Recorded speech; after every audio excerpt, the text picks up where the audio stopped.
Hello, everyone. We are continuing our series of team interviews, and we are meeting the Quai team. And today we have quite a big one. Hi, Alan, and give us a brief overview of what you're doing at Dominant Strategies and Quai in particular. Sure. Thank you for having me here, Veronica.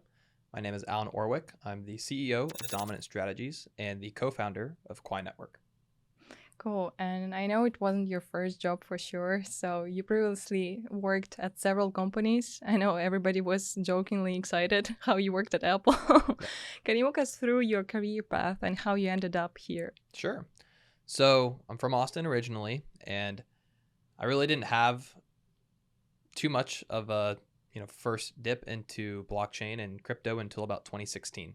I've always been in programming, so been programming since I was about 10, 12 years old with video games and other ways of trying out technology and just more of a, knickknacks and toying with different tech. But really my first job was as a busboy. So I wasn't really going straight into programming and crypto, but I was more so finding smaller jobs and starting, what really hard work and those traits of getting experience would really try to equip myself with. And that was always at the forefront of my mind is how could I grow my skills just as a person? And then that sort of led me further down into programming and then having that go into some of the first programming jobs that I had after freshman year of college.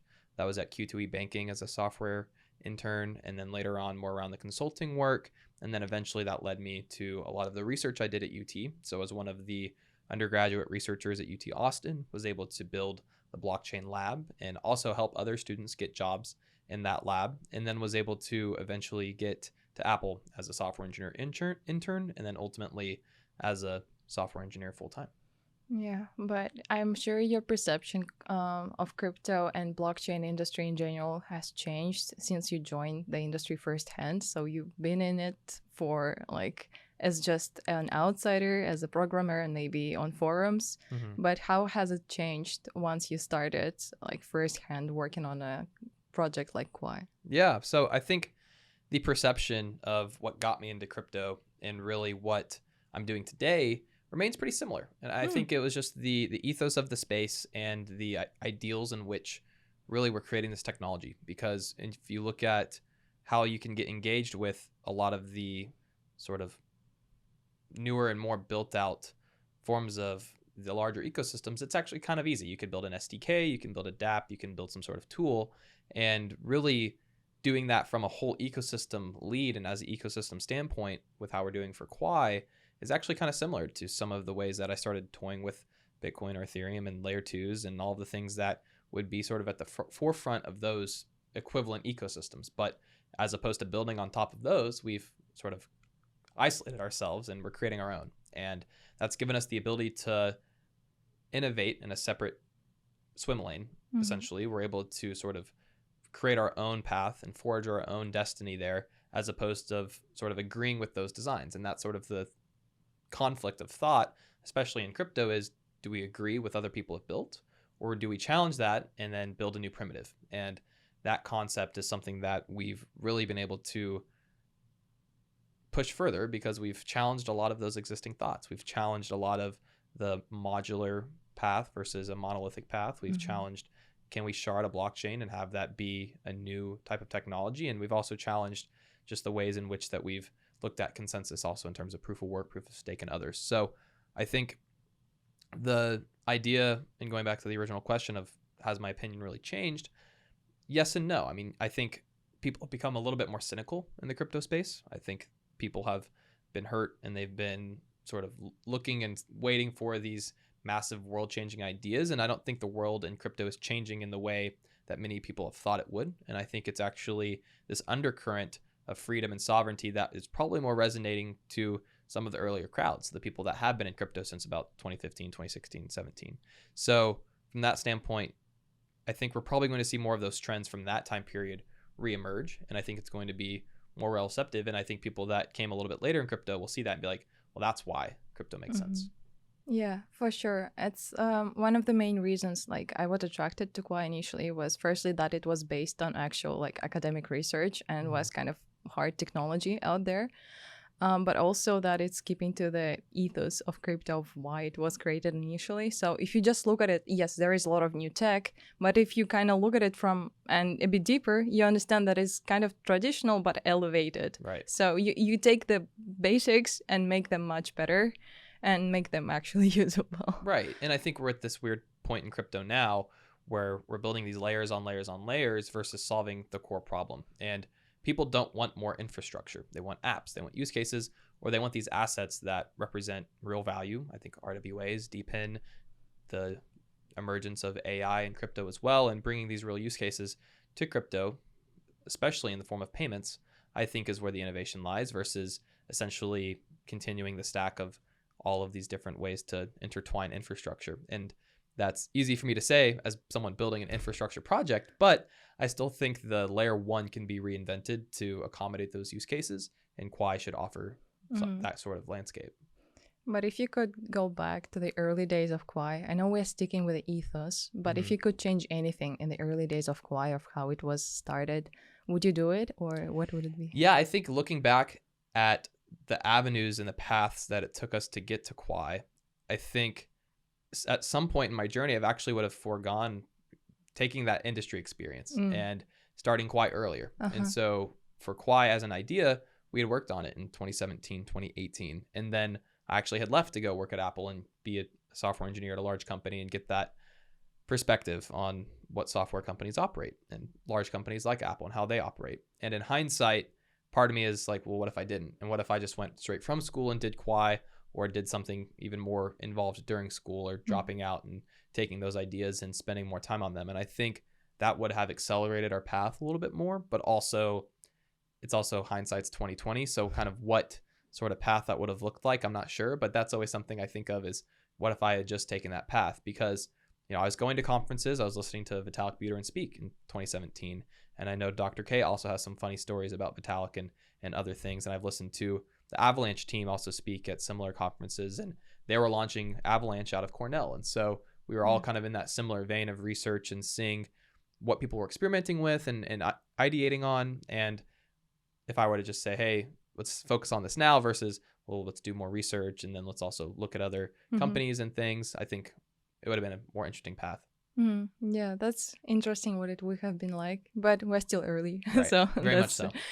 Though there is this question I think we had pop up sometimes in the office, whether Quai blockchain and Quai Network is a single blockchain, although it kind of appears as one, it's still called a network. And we can see it as an intertwined network of blockchains. Yep. So I know Dr. K has like a very strong opinion that it's a single one. But what do you think? Do you see it as one or multiple blockchains? So I see it as one blockchain, similar to Dr. K, but I will say it probably won't feel like one blockchain for some time. It will, and then it won't, and then it will again, I guess is kind of my point. Because when we launch Quai on mainnet, we've tried to decide in which ways we can get the right levels of security for the throughput that is occurring. And the exercise has been, we'll test out many different shards, but when we launch mainnet, we'll start with just one. And so it will look like one blockchain. And then as the network gains more throughput and we go from 100 TPS to 200 to 300, so when we reach 500, we'll go and say from one shard to two shards. And that's kind of when we expand. And that throughput is needed because you want the right level of economic security for the shards that you're maintaining and that you're securing, because the transactions on those shards provide the fees for miners, and then the miners can have more security as they're securing more shards. And so I think we'll go through an interesting point in which it will look like one blockchain at one shard. And when we go to two, it won't be as much of a familiar feel. And then people will have to get used to one or two blockchains. And then as we continue to add more, that feeling will sort of go away, and then it will look like one again because it will be abstracted as more builders get accustomed to multi-shard applications and as they actually abstract a lot of those shards away, which is what we're kind of similarly seeing with some of the layer twos and some of the other different abstractions, but those are not as homogeneous as Quai shards would be. So the shards would be fully equivalent, but L2s and other layer one networks have different VMs and different types of nuance, versus in Quai, you're getting the exact same network, the same token, the same VM principles, and the same primitives. So that would allow us to better abstract as opposed to other sorts of ecosystems. Yeah, that makes a lot of sense. And especially, I think it's important to highlight, I am glad you did, that we starting with one shard. Yep. And it's also maybe easier of a transition for developers to start over and maybe come into just one shard and see how it goes further. But like to increase the TPS, you of course need a lot of dApps. Although we have Qi and Quai, which are like in itself can be used for payments, but there are also dApps that are a very big part of any ecosystem. What kind of dApps do you think are most suitable to be built on blockchain? Yeah, and I think when you talk about the emergence as well, I talked on a few of those sectors before. So DePIN is a big emerging category. We're seeing a lot of the real physical infrastructure networks that are coming online to blockchains and using these hardware applications and token incentives to spur these sorts of interesting use cases, either in wireless, in energy, in mapping and networking and other things that can manifest incentives. So I think that will be a very interesting category to explore on Quai. And we want to enable that, particularly given we can hyperscale to these real interesting applications that need that level of throughput, because you need fees consistently low if you're constantly doing wireless transactions and you're paying for bandwidth, or you're paying for these things such as energy and allocating energy across a grid. So for us, I see DePIN as a category there. Beyond that, I talked briefly in a blog on how we can utilize Quai Network for AI payments. So if you're paying agents and you're having people that are not people, but literally AI agents that are doing execution and doing tasks, they might want to be paid with crypto. And if you pay them with crypto, you can pay with something that is actually linked to energy, which is one of their main denominating expenditures in terms of this computation. So I find that area extremely interesting. And then, of course, the kind of holy grail of crypto that we've always been interested in is crypto payments as a whole. And having the Quai and Qi, as you said, utilized as rails for global remittances, cross-border payments, as well as actual sort of DeFi applications within a network. And having that with something that is truly crypto native and is a stablecoin alternative with Qi can enable these DeFi use cases that aren't necessarily bottlenecked by the USD. Yeah, I'm just very excited when we have the actual digital cash. That's more cash-like, more like real cash. Yeah. But, work is not everything about the person. And I feel like we've touched a lot about Quai. But maybe there is something you can tell us about yourself, about your hobbies and stuff you do outside of Quai in your free time. Yeah, Quai definitely takes up a ton of time. But outside of that, enjoy playing golf with friends. I try to get out as much as I can to do that. And video games recently, I've kind of spurred up some more RuneScape. I saw some people on crypto Twitter got back into it. So I was like, well, maybe I'll give that a shot again. So I've been playing that some. And then Call of Duty, of course, I play that. Warzone with friends is always fun. And then reading. Been trying to do a lot more reading just on strategy in regards to trying to get more time off of crypto Twitter and trying to get away from just all of the noise there. But more books. Books are always good for the mind. And then podcasts too. I listen to the All In podcast. I enjoy that one a lot, and all of the hosts there. So I catch that one pretty much weekly. And then food. I love food. I love being able to go eat with people and just Especially trying in Austin. Exactly. Yeah. In Austin, there's a lot of good places to eat. So doing all of that, and then just spending time with the pup. Yeah, sounds very wholesome. Yeah. But now let's kind of look a bit into the future. So I feel like we have a pretty good overview of what we are, like our vision and our values are in here.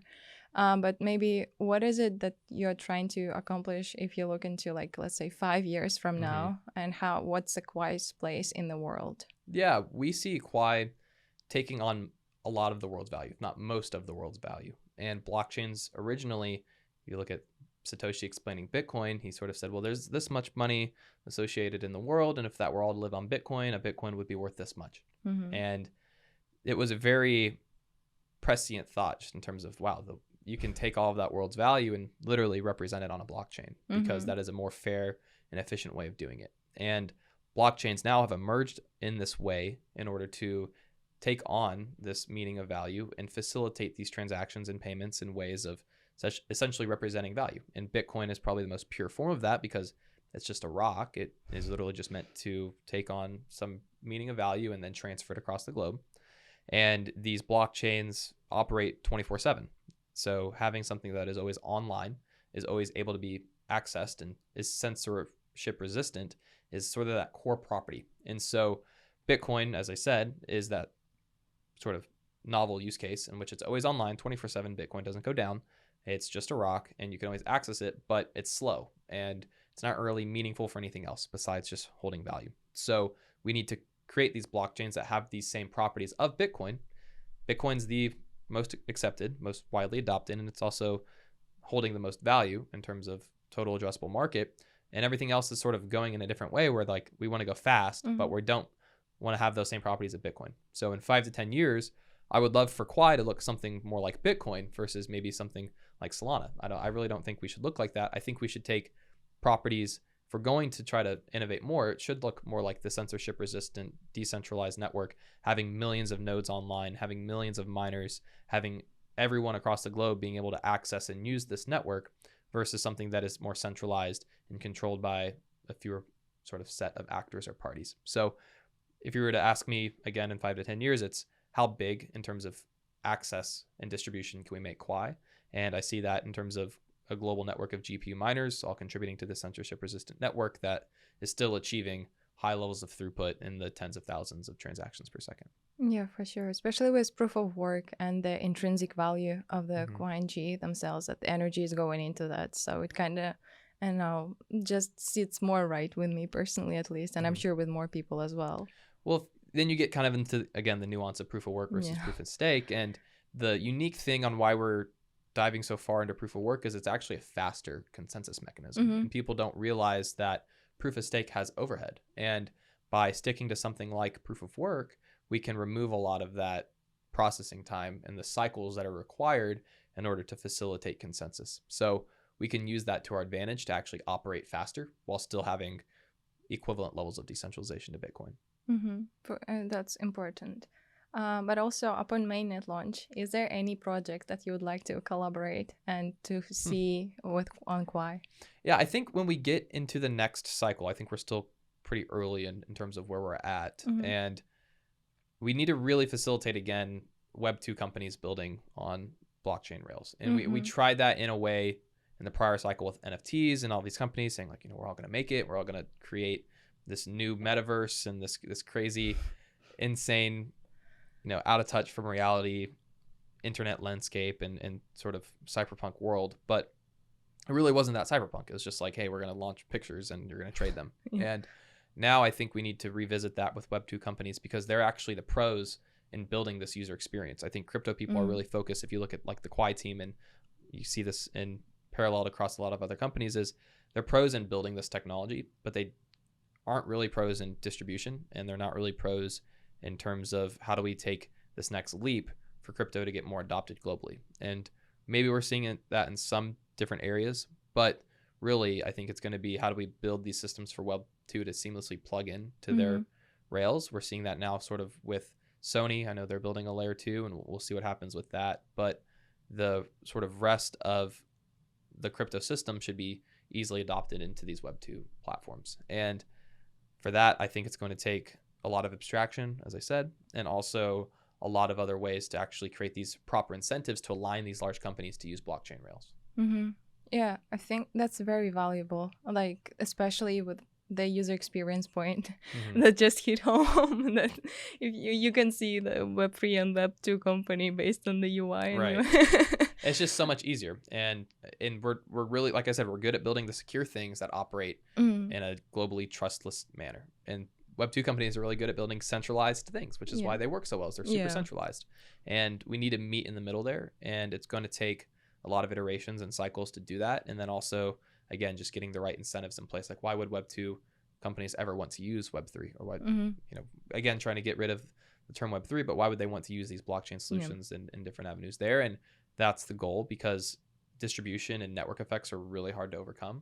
And we need to find the right way in crypto to pair that from a flywheel effect so that it just makes sense. Okay, so now I have this fun section. Sure. I'm calling it rapid fire. So it's a series of questions. You can answer yes or no or just a single word. Okay. If you would like, you can elaborate. If you don't have to at all. Sure. So I'll just ask you and we go like a rapid fire. Does your family understand your job? No. And that was what Alejo said last time. What's the funniest way you've heard people pronounce Quai? Quay, Yeah, easily, but that's standard. Yeah, that's the typical one. Give a shout out to one team member. Shout out to Shakara. He's fantastic. Okay, yeah, I think he's streaming right now. He is. He's on Twitch as we speak. Do you think that blockchain technology will eventually be adopted by mainstream financial institutions? Yeah, I think so. And we're headed that way. I mean, BlackRock, they have their already have a platform, the Biddle fund on Ethereum. So how do we continue to bring these assets onto on chain? Absolutely. Do you trade meme coins? I used to. No more. Okay, that's good. Have you ever had a moment of doubt in the potential of blockchain technology? Yes, but not recently. Probably more so in 2018. Okay, so in the very early days. That's whenever I was running Texas Blockchain and our meetings went from 100 people to 5 people. So, but to be fair, that's all university clubs. Right. So it was probably that one time, but since then, no. Yeah, I'm sure it's flourishing now, though. Have you ever convinced someone to join the Quai Network team? Yes, many times. Yeah.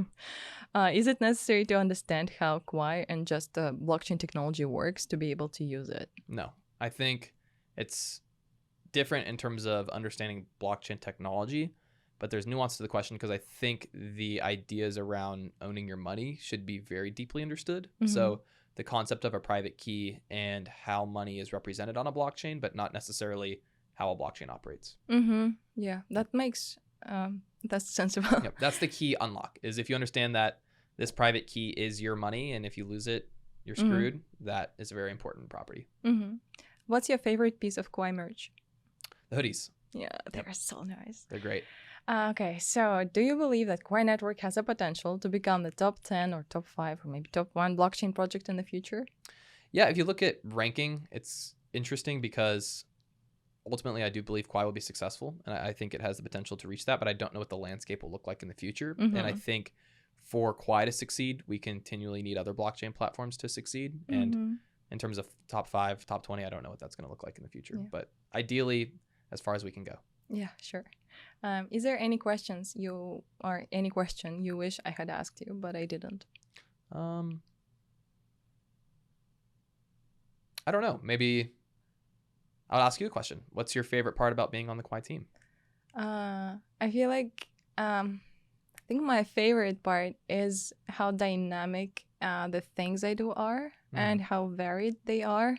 When I was in university finishing up, everybody was asking me what do I want to do for work, and I was always worried that I'll be stuck in this one thing and I'll keep doing this. I had experience working in an archive. I lasted for 4 days and I ran away. I was like, no, please no.